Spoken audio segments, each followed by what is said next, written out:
बिहार झारखंड, और आज वहाँ के नौनिहाल वहाँ से आकर यहाँ त्रिशूल गाड़ कर अपनी जनरेशन्स को मजबूत कर रहे हैं। ये हमारे लिए बहुत बड़े गर्व के पल हैं।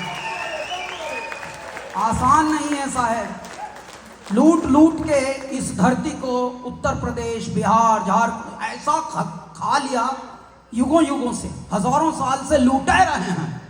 उसके बाद भी हम लुट लुट के भी हम देखे कितने समृद्ध हैं। क्यों?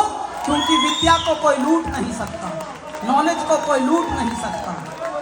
मेरे बिहार में, मेरे झारखंड में ऐसे विद्वान जन्म लेते हैं। अब कितने, अभी हम जब फोटो खिंचा रहे थे, कितने सारे डॉक्टर्स, कितने सारे इंजीनियर्स, कितने सारे आईटी, कंप्यूटर साइंटिस्ट। वाह, सुन के ही ऐसा लगा, अरे वाह यार, ये हमारे हैं। हमें तो लग रहा था ये सब अपना नॉर्मल है हमारी तरह, लेकिन हमसे काफ़ी आगे चले आए हैं आप लोग।